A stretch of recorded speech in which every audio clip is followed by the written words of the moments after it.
では時間となりましたので、セミナーを開始いたします。本日座長を務めますのは、九州大学アジア・オセアニア研究協機構創発推進コーディネーターの千根准教授です。千先生、よろしくお願いいたします。おはようございます。So today our speaker will use English, I think. So let me facilitate this meeting in English. I will try because English is not my first language and not my second language. So I will try my best.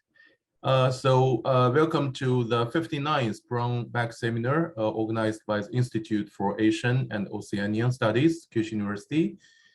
Today we invited a philosopher, Associate Professor Anton Sevilla-Liu, to talk about. Actually, I'm very interested in this, in the title and the contents of today's presentation because, as most of people know, my background is psychology. So in psychology, we have this, psychoanalysis, and there's a lot of famous psychologists like Freud and Carl Jung. And maybe somebody knows that yesterday was the birthday of Carl Jung. And of course, therapy is also a very big field about in psychology. So today we call Professor Sevilla-Liu as Anton Sensei here. And we welcome Anton Sensei to talk about this acceptance and commitment therapy. I think this is a kind of method, and the Kyoto School of Philosophy. Okay, so let me have some brief introduction about Anton Sensei. He was a lecturer of philosophy at Ateneo de Manila University in 2005, and after that he come to Japan from 2011 and proceed to as doctoral students at the International Research Center of Japanese Studies. I think his research is about this Matsuji Tetsuro Sensei. And after that, from 2015, he arrives at Kyushu University, the Faculty of Arts and Science, and as well as Graduate School of Education as associate professor. And he's now have a lot of collaborative researches and part-time jobs at Kyoto University, and the clinical pedagogy department at Kyoto University. And he is also a board of editors of Journal of Japanese Philosophy and a member of Association of Textual Behavior Science. Oh, this is very interesting association, I think. So, okay, so let me pass my microphone to Anton Sensei, and welcome to Anton Sensei to have the speech. Is that okay? Thank you very much for introducing me, for Professor Chen. So let me turn on my slides. How do I do this? Okay, so hello everyone. Thank you for the lovely introduction. Very professionally done event. Quite intimidated by it, but it's pretty cool. I was looking at the list of those who are attending. You know, I have some former students, I have some family, I have colleagues from acceptance commitment therapy, I have colleagues from Japanese philosophy. So we have specialists from both sides here, and I'm not sure I can go in depth into everything for both sides, but I hope that there's a little for everybody who's here. So I'm talking about acceptance and commitment therapy, called ACT, and the Kyoto School of Philosophy, particularly looking at Mori, Akira, and the 4 layers of personality. So this is where, okay, there you go. This comes from a paper that I actually presented at the WorldCon, I think 2 years ago, yeah. And the basic flow, so I'll start out, I know some of you aren't familiar with either side, so I'll start out by introducing ACT and why it's connected to philosophy. And then I'll look at the connection between mindfulness and the Kyoto School. And then when I go to the meat of the paper, really looking back and forth at the similarities between Mori, Akira, and ACT, focusing on 3 topics. The first one is the 4 layers of personality in what they call philosophical anthropology or philosophy of the human person, and then ethics, and then third, philosophy of human becoming or development, depends on how you want to call it. Okay, so that's the flow for the day, and let's start with some introductions. So ACT, what's ACT? The most common, I guess the easiest way to start is with the most common type of therapy, which is cognitive behavioral therapy, CBT. I think even Kyudai, I'm not sure with Chen Sensei, maybe he knows better, but I think the main thing that most people teach is CBT. And one of the major tasks in CBT is helping people deal with negative thinking patterns, like, really heavy self-criticism or having a very negative self-image, and trying to work on that. Now, that's very important, but what some researchers found was that one, it's very, very hard to change your negative thinking patterns. Like getting your self-critical voice to quiet down, that is a very hard thing to do. And so there is what they call the third wave of CBT, which ACT is part of. And basically what the third wave of CBT realized is maybe we don't need to change the content of the thought. Maybe you don't need to change the feelings. Maybe all we need to do is change how you relate with a thought. So you can still have the self-criticism going on, but you can choose to kind of detach from it, not really pay too much attention to it, not let it hook into you, and things like that. And the goal, and one of the things that ACT stresses, is that this isn't just to feel good, but the main purpose of ACT is to be able to help the client live a more meaningful, value-driven life. So this is one of the main aspects of ACT. So that's ACT in a nutshell. But the cool thing that I am particularly fond of is that ACT is part of a huge research program called Contextual Behavioral Science. So CBS, not CBT. It gets confusing, right? CBS. And CBS has a rather sizable association of contextual behavioral science. They have a WorldCon. They have a journal, JCBS, that has quite an impressive ranking right now. So very, very robust research program. And because of this robust research program, well, one is, we're getting a lot of data on the effectivity of ACT. So there are a lot of RCTs, randomized clinical trials of ACT. I think they're like 700 now or something like that. And so that's one. So ACT as a therapy is really growing, but then also things are going beyond just therapy. So ACT is being applied to training. That means in companies, also in coaching and sports. It's being applied to parenting. So I don't know, I think Luis might be here, but what do you call this? DNAV. Also, I think Coin's work on parenting. So home education, yeah. And then education in schools. There are several books that came out here. Social problems like multiculturalism, or like why don't people deal with environmental problems even though they actually know that they're there, things like that, so there, and even democracy, issues with democracy as a whole. So basically ACT has moved beyond the counseling room to all aspects of our lives, and it's getting very popular. And as this happens, as somebody who's trained in philosophy, my question is, what is it bringing into the world as it expands like that? So how does ACT see the human being? How does ACT see society? What kind of philosophy is behind what it does? And that it's, inadvertently spreading as it engages the world. And as I started to look at that, I started to see that there's something really, really profound, even from a philosophy trained guy. There's something really, really profound about the kind of philosophy I'm seeing in ACT. So there's a lot of research on ACT and philosophy of science in particular. So ACT has this foundation in what they call functional contextualism, which comes from William James's pragmatism, for those of you who are aware of that sort of background. But what about all the other aspects of philosophy? So philosophy has other fields like philosophy of the human person, ethics, and development. And what does ACT have to say about that? So I really want to get into this potential contribution of ACT and getting that to connect with other discourses in academic philosophy. Okay, so this book is on the upper right. Yeah, this is one of my favorites. So I'm not the only one thinking about how ACT connects to philosophy. And one of the best books for that is by Turch, Silberstein, and Koltz.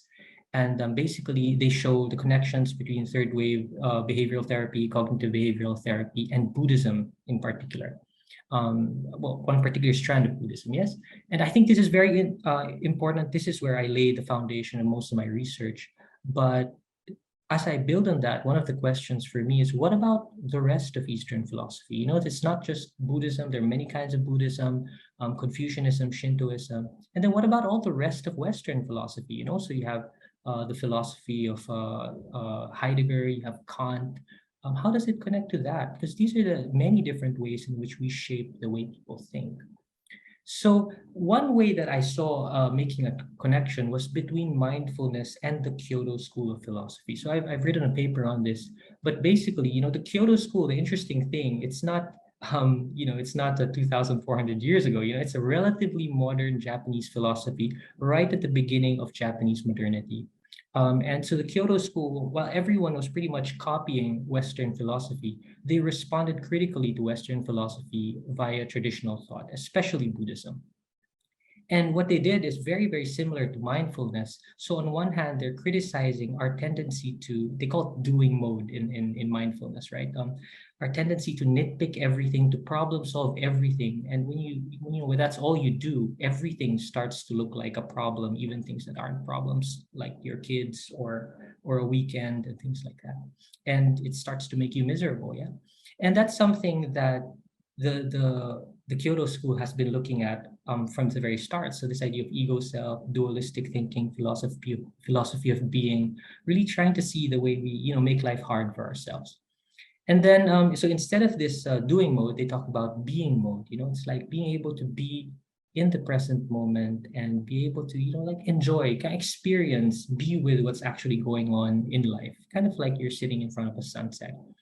And again, this contemplative sort of attitude, you find it in the Kyoto School when they talk about true self, when they talk about awakening to the nothingness of things. So you really see these connections between mindfulness and Kyoto School. But the thing about ACT, so ACT is very close to mindfulness, but ACT has a very strong behaviorist, pragmatist base. And that is not true for most members of the Kyoto School. So what I did is I looked at this guy. I'm very, very fond of this guy's philosophy, Mori Akira. He was a member of the Kyoto School of Philosophy. Kyoto School was founded by Nishida and Tanabe, and he was the direct disciple of Tanabe. But he moved from pure philosophy to Japanese education studies. So he's Nihon Kyoto Gakkai, like me. And he, you know, really in the post-war period, trying to rethink education, moral education, and things like that. And what is he known for? The main thing he's known for is a very broad, holistic view of education. So our tendency is to look at schooling very narrowly, you know, to look at to look at education just as schooling, you know, transmitting data, transmitting culture, forming people into citizens and things like that. Now that's very important, but what Mori Akira would point out is you're missing two key elements here. So if you look at the triangles on the bottom, do I have my laser pointer? If you look at these triangles on the bottom, what you see there is like from the bottom, you have, you know, the spontaneous interests, the spontaneous growth of the child. You know, are you actually able to pay attention to and catch that? And then also, you're not just learning ideas from the outside, but you're applying these ideas to yourself. You know, am I a good son? Am I a good daughter? Am I a good student? Am I you know, and then you start to process who you are. And so you have this self-awareness that starts to come in. So if we're really going to educate people in a broad sense to become, you know, to become human, you know, this whole process of becoming human, if we're going to facilitate that process, we need to think about education much more broadly. So why does he have such a holistic view of learning? Simple, he has a very holistic view of the person. By the way, this is kind of something I do for all kinds of education, really try to see what kind of view of the person is hiding behind a particular methodology of education. Yeah? Now, Mori is very explicit about this, but basically he looks at the human being. If you look at the right side, he looks at the human being as having at least 4 layers. Okay, so on one hand, you know, we have the organic layer, the lowest part. We have the organic layer. This is the animal side of human beings, right? Prior to all the smart stuff, we have a direct relationship between us as an organism and the environment around us. So we can't educate and completely ignore that. People do have to stay alive. Then second is you have the conscious layer. So we do think. And that means that our relationship with reality is mediated by symbols, by thinking. And then third, we don't only think about the outside world, but we reflect, we use symbols to think about ourselves. So that's where you get the idea of identity. And then last, and this is the part that connects to his Kyoto school background, is this idea of pure awareness, existential self-awareness. So I'm going to explain this later, but my point is, when you look at the way he's looking at the human being, one is you're going to see a lot of connections with ACT. And another one is you're going to see a lot of implications for what are the ramifications of what ACT is saying about the human being. So just to get it started, philosophy of the human person, particularly modern philosophy of the human person, usually starts with the idea of Homo sapiens, the rational animal. And this is not just in philosophy, this is not just Aristotle and Kant, but you also have this happening, for instance, in economics, you have rational choice theory. Certain forms of behaviorism also focus on rational choice, and so on. So Mori was really disagreed with this. He found it too one-dimensional. It's just looking at the second layer. What about everything else? So I think there are a lot of connections with what ACT is doing in Mori. So let's try to look at the details one layer at a time. Okay, so as I said, the first layer is the organic layer. This is the acting, feeling self. Prior to the thinking, prior to the sapiens part of Homo sapiens, we're animals, we're in an environment and we have to stay alive. So unlike the Kyoto school, we don't jump straight, Mori doesn't jump straight into spirituality, but he starts with this more foundational part of learning by responding to the environment, feeling the consequences of your action. In Japanese, they say shitsuke, disciplining, being disciplined, the very basic part of education, learning to not touch the stove and things like that. And he talks about this in relation to Uksu, Dewey, and of course, behaviorism. So the whole behavioral idea of conditioning is still, it's not something that he ignores, trying to have a holistic view of education. Now, I think, this idea of laying a foundation in the behavioral side, in our direct encounter with reality, is something essential to ACT. So one of the core ideas of ACT is called workability. And Harris, he writes, is what you're doing working to make your life rich, full, and meaningful.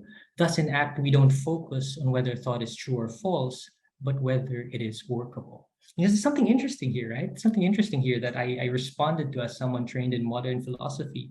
A lot of times we think about, the thinking, the sapiens part, the rational side, but is reason working for you? So the whole idea that it has to work for you has to do with this coming down to this organic layer. But also a bit of a complication here. It's not only direct behavior, but obviously if you look at an infant, if you look at a young child, the only way a young child stays alive is by being within an attachment relationship, taken care of by parents and other caregivers. And, part of that, it's not just about conditioning, but it's a very emotional process, a very affective process. This sense of being cherished and loved when you're taken care of, this sense of safety, but also this sense of fear when you think you're going to be abandoned or when your parents are angry at you. And so, against the whole idea of Homo sapiens, it's saying, hey, prior to objective reason is relational and affective behavior.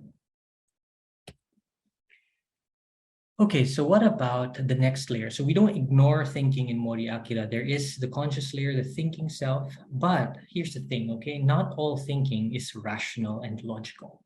But basically, thinking is a broad idea. And this is something that Mori stresses. He draws from Ernst Cassirer. And he says, anything where you deal with reality through symbols, through words, through pictures, through sounds, that's already part of thinking. So it includes non-rational things, things like fake news, things like myths that drive society, social narratives. So having a much broader look at this thinking self, not just prettifying it and looking at this rational side. And now here is where Mori can learn so much from CBS, from contextual behavioral science, because part of the research on how people think is what they call RFT, relational framing theory, where they look at how exactly do we think, how do we connect an experience to a particular thought, to a particular sound that comes with that thought, to a particular way of writing that thought, and how do we relate these stimuli in bidirectional way. And so there's a lot of very complex research on that, which is very hard for me, to be honest. But I put a long quote here, but just in a nutshell, what is it saying? What are Hayes, Strossel, and Wilson saying? They're saying, on one hand, the fact that we can think makes us very survivable. It helps us solve problems. But the fact that we can think and we can connect events and we can connect concepts can also make you suffer without any reason. So for example, you could be sitting looking at the sunset by the beach, and it's beautiful, and you're thinking, wow, it's a nice sunset. And then you remember, oh, hey, I used to watch the sunset with my dad.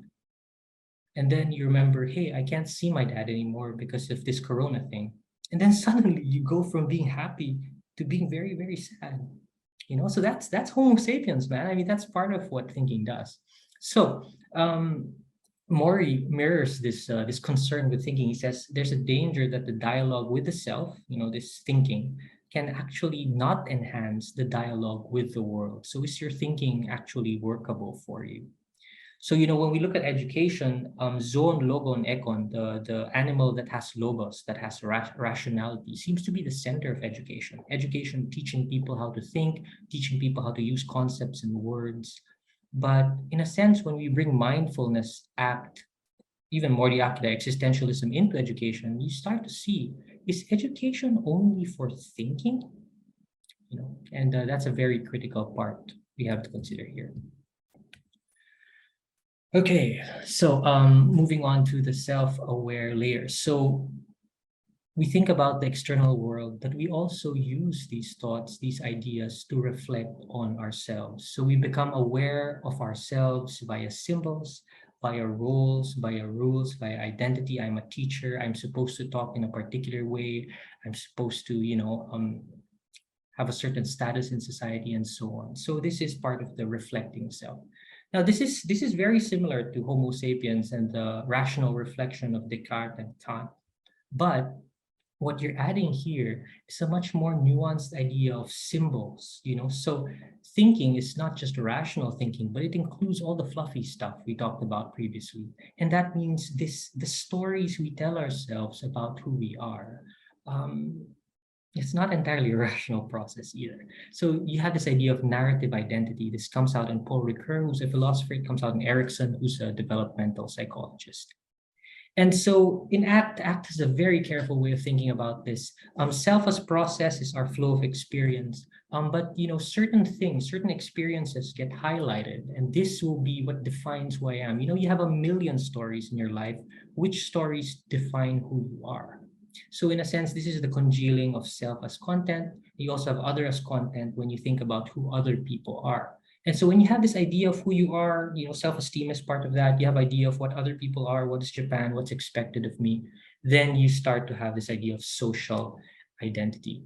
Now, the interesting thing, because Mori and Act are both critical of language, they're also critical to what can happen with this identity. So identity can be very helpful, self-esteem can be very helpful, but you can also have people get stuck on certain identities. Like you have, like workaholism is an example, right? I mean, it's like you can't let go of your worker self. So even on the weekend, even during Obon, when you have a 1 week off, you're still thinking about work, or you can get very attached to social rules, like you have to work hard, but then what if you're about to burn out and you're so depressed and, you're getting suicidal thoughts?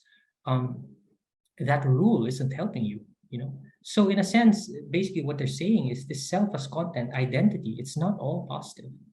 And that can become very dysfunctional for you at a particular point in time. So this identity process has its own dangers. And so what are you going to do when you get stuck in problematic stories, when you get stuck in problematic roles that aren't helping you? And this is where we get to the Kyoto school and the most difficult part, I think, self-aware layer number 2. So self-aware layer 2 is about the aware self, the pure awareness. So when you're acting, At the same time, you notice that you're acting. When you're feeling something, then you notice, oh, I'm feeling like this. Or when you're thinking and then, oh, I thought this. When you reflect, oh, because I thought I was this kind of a person. So basically, all of these things are happening within a space of awareness. And the space, the eye that notices, is not reducible, not reducible to the acting, feeling, thinking, or reflecting. Now, this connects to a whole lot of very interesting ideas. In the West, you have postmodernity, you have Heidegger, you have existentialism, Karl Jaspers. But in Japan, you have the Kyoto school. So Nishida, I'm not very strong with Nishida, but from what I know of Nishida, very interesting ideas here. Like, for instance, when he talks about pure awareness, this idea of experience prior to thought, prior to discriminating consciousness, musabetsu. And then connecting this to the idea of jikaku, becoming self-aware, not in a reflective sense, but becoming aware of yourself as the space for experience. And then realizing reality not as content, but as something that unfolds within the space of emptiness, and this whole idea of the philosophy of place, basho no rongi. So all of these ideas, these are the ideas that Mori puts together to have this whole idea of self-awareness as this being, this part of you that is aware of itself, that notices itself. Now, the interesting thing, and this really blew my mind when I found it in ACT, was that ACT looks at this conceptually, also runs experiments on this, really technically analyzes it. It's very, very interesting. Anyway, so ACT has this idea of self as context, not the content of thought, not the process of thought, but the very space where awareness, where inner experience happens. So like, for instance, in meditations, they'll tell you, notice your breathing, notice the sensation of breathing, and then be aware that you are noticing the breath. So what they're doing there is they're turning you back to the subjective space, yeah? And so this space, on one hand, you have this identity, but on the other hand, he says, you are not experienceable as a thing, therefore you are no thing. So this idea of nothingness again. So you see all these connections, potential connections with Mori, Akira, and the Kyoto school. But very important here, it's not just as simple as saying, ooh, ACT is very Buddhist. Because actually in Buddhism, there's a whole mess of discourses between, is Buddhism about meditation and self-practice, or is it about being saved by Amida Buddha? Is it about sudden or gradual enlightenment? Do you enlighten yourself for your own sake or for the sake of other people? So as ACT tries to connect to Buddhism, we also have to be aware that it's going to connect to a whole bunch of debates that have been going on through the 2,400 years of Buddhism. Okay, and so I'm a bit behind time. I'll try to keep it tight, but kind of look at the question of ethics. So when it comes to philosophy of the human person, very simple, in a nutshell, it's not just Homo sapiens, but there's a part of us that's behavioral, there's a part of us that's self-aware. Don't forget about that. Now, that's not just a matter of speculation. That's not just a matter of, ooh, how am I going to think about people?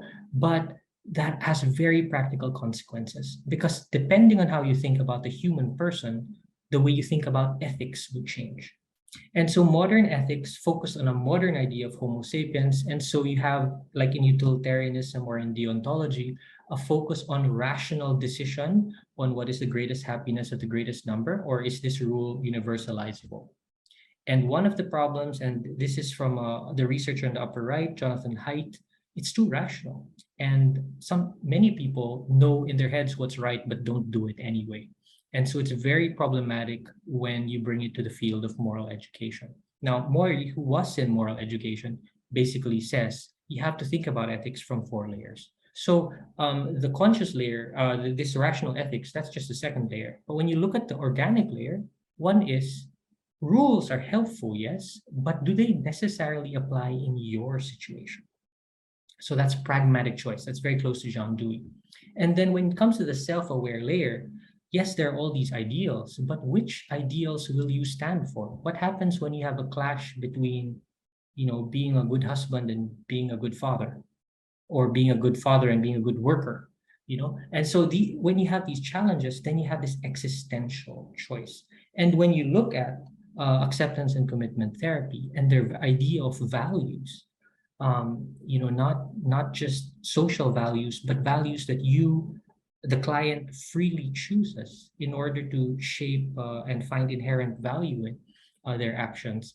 Then you start to see really a very similar approach of pragmatic choice, but also seeing the kind of choices by which we make ourselves who we are. Okay, so I'm a bit going to be go over hopefully only just a few minutes, but just to polish out this one last point.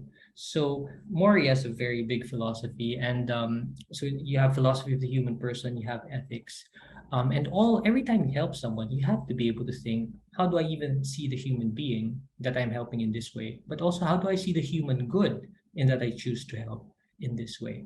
Now, when you get to education, whether it's parenting or school or university, the thing is that we're helping people long-term, 4 years, 10 years, 15, 20 years.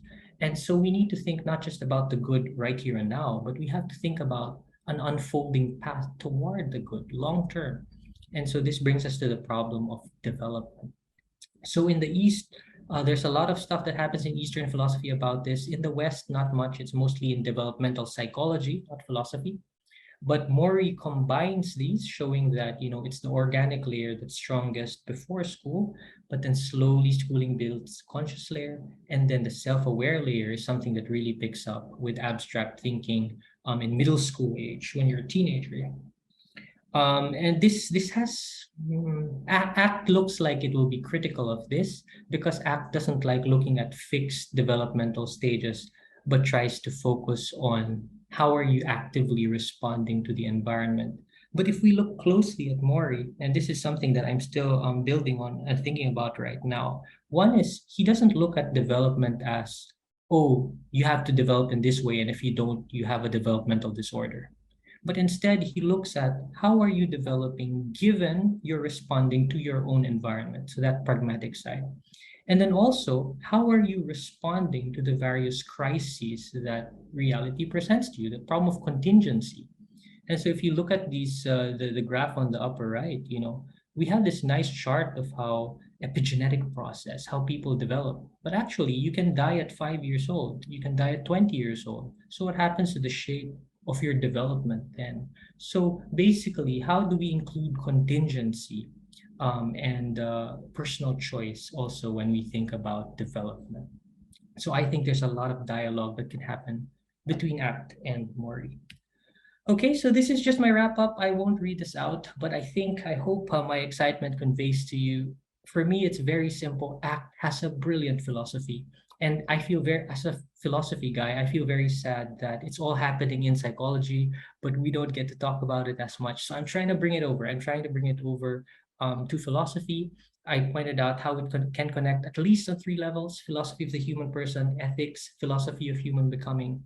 But the last point that I want to stress is these 3 philosophies are all preparing us to think systematically about what does it mean to educate human beings. So here at Kyushu University, a lot of us are universities. Hopefully, those connections will start to form both in ACT and also in Japanese philosophy.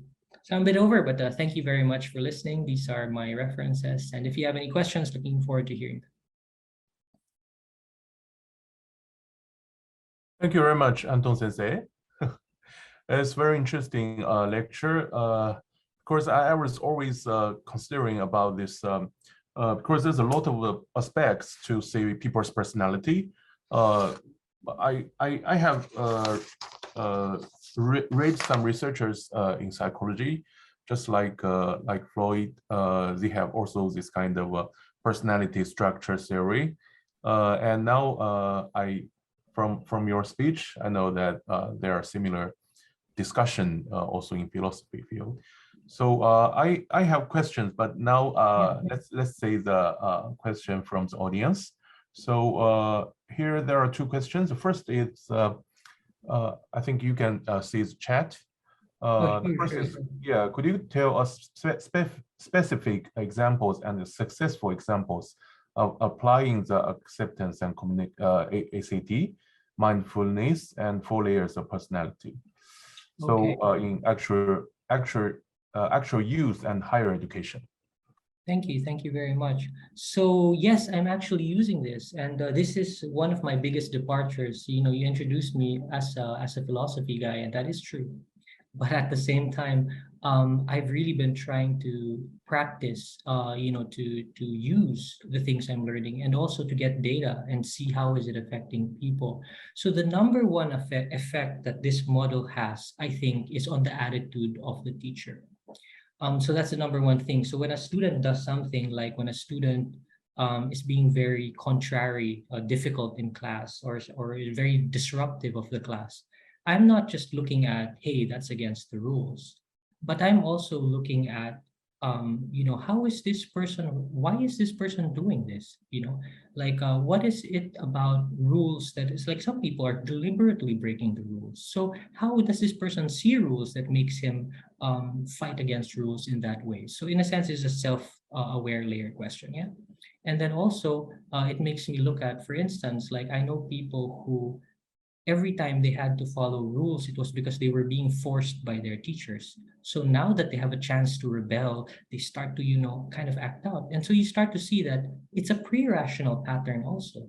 That, you know, this pre-rational schema that, you know, if I obey people, they're just going to take advantage of me. And so sometimes they misapply that to my class situation. So that's the number one thing, I think, is how do we even look at students? Now, the second, I have tried to apply these more directly, and these ones I'm actually studying. So there we have a class called Kisemi. It's like Introduction to University Life. And so I use that as an opportunity for students to explore their own stories, to explore their own self as content, but also to think about how do they feel about that kind of narrative identity that they have. Is this the kind of direction that they want to take their lives in? And I try to move it toward values and toward self-aware layer number 2. And then I also use this for various therapy classes, where when I'm teaching people therapy, I use these principles to help them look at different aspects of their lives. Okay, thank you very much. It's very well. Second, the second one is a very frank one. So could you tell us as much as possible why you become interested in philosophy? Oh, why am I interested in philosophy? I've always been interested in philosophy. My mom is a philosophy person. My dad was in theology. I mean, philosophy was the air I breathed. So yeah, I conditioning. From when you were a child, you had this discussion with your parents. Oh yes, all the time. And so I was very used to this kind of discussion. Yeah. All right. Yeah. Okay, Japanese philosophy, though, was something I discovered later on. I used to study Heidegger, and then I discovered his Japanese students. Yeah. And then there's this other question by Yaya. Yeah, there's another one. Thank you for the fascinating talk. I'm interested in hearing your perspective on a connection between the organic layer of personality to the discourse around embodied cognition as informed by linguistics, neuroscience, etc. This is brilliant. I love this question. I love this question because we're working on it right now, and this is a mess. This is a mess. So on one hand, yes, it is showing how thinking and affective processes, things that are going on in your body, cannot be separated. So you know you have Damasio's book on this, but basically understanding that emotion is how we highlight certain data so that we know how to think about it. You cannot have a rational decision without actually having feelings, and so on and so forth. So definitely it connects to that. They also have research right now on you know, what parts of the brain are activated when you are trying to be present, be in the present moment, what parts of the brain, how does it change the way you think about your identity when you also have this experience of mindfulness, and so on and so forth. So there's a lot of interesting research, but I just want to put a little caveat. The philosophy of science, of some approaches to neuroscience, is incompatible with Mori, Akira, and CBS. So CBS follows functional contextualism. That means we never look at simple cause effect, but we look at how a behavior is a response to a context, and that there's a certain there's also a question of interpretation. There's also a question of why you're going to choose what you're going to choose, the values that you're aiming for with the consequences and so on. And so when you get to a reductive mechanical cause and effect, okay, this is what happens in your brain, then it becomes this. The whole idea of being a self in context that is responding to your situation, the way of thinking is different. So there's a lot of work now that's trying to, how do we look at neuroscience and neurobiology without becoming mechanistic? And that's a discourse. Even Siegel in neuroscience is talking about that from the neuroscience side. So I think this is a very interesting place that things are developing, but it's still in the middle of it. Yeah, looks like everything links together, like philosophy and neuroscience and psychology. So I'm also interested in this question too. And there is a short question here. Does unconsciousness affect any of the layers? Unconsciousness. It really depends on how you conceptualize the idea of unconscious. Would Mori and Apt deliberately discuss, for instance, the Jungian level of collective unconscious? I don't think so. Maybe in Apt, there's a psychoanalysis subgroup, but I don't think it's mainstream. But there are non-conscious things, kind of different from Freudian unconscious, but there are pre-conscious things that we do talk about both in Mori and in Apt. Like, for instance, what kind of thoughts do you tend to fuse to? And then the issue of schemas, so the kind of patterns, that relational patterns in your attachment, like relationship with your parents, what kind of patterns did you tend to repeat? And so those patterns, without necessarily having thoughts behind them, will be ingrained as behaviors and emotional responses. And those tend to shape you from the organic layer to the conscious and self-aware layers. So yes, we do talk about the unconscious, but I think the modeling of the unconscious is different from Freud and Jung. Thank you. Actually, my question links to this. Okay, so Yao gives a comment here. Thanks so much for your response. Sorry, could you please repeat the name? Maybe it's Dan Siegel. Dan Siegel. Maybe I can write it here. Dan Siegel. Am I spelling it correctly? I think this is it, but he's very, very famous now. Oh, yeah. Interpersonal neurobiology guy, yeah. So he's the one on the neuroscience side who's challenging mechanism, I think. And then there are those on our side who are challenging mechanism too. But we are dialoguing between ACBS and neuroscience, that's for sure. Okay, thank you. It looks, the time comes, but the last comment from me. Actually, my question is very related to this unconscious, because when I listen to your lecture, I always comparing this 4 layers of personality with Freud, the construction theory, because they have 3 personalities as ego and superego. So do you think there are some relationships or difference between the 3 characters or 3 personalities of id, ego, superego, and these 4 layers? Yeah, I worked on Freud, but I haven't worked on contemporary psychodynamic theory, so I can't tell you how they use it now. But from my understanding of Freud, so there are similarities in form. So for instance, the idea of superego is, I think, very much connected to the conscious layer and to the contents of social conditioning, social compliance, social rules, etc. And then the desires of the body in the id.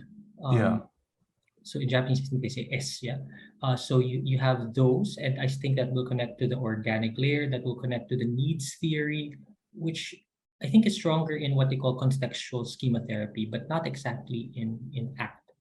And then when you get to the ego, this is the tricky part.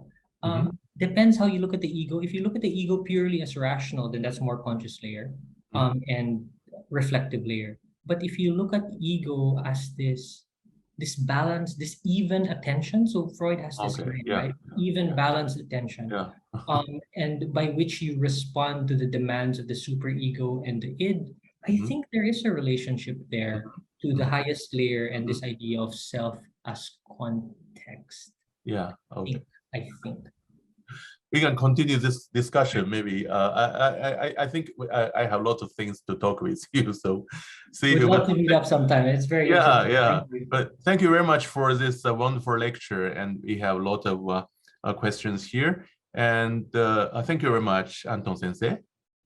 Thank you. Yeah. So 事務局から何かアナウンスありますかね。よろしくお願いします。はい、アントン先生、先生、本当にありがとうございました。ありがとうございました。皆さんもありがとうございました。本当にありがとうございました。最後に事務局より2点ご案内させていただきます。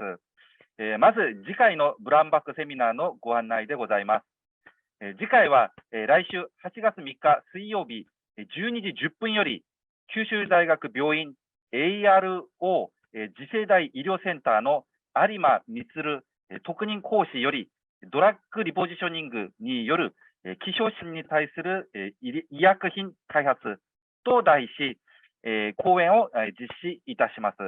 詳細な内容はホームページをご覧いただければと思います。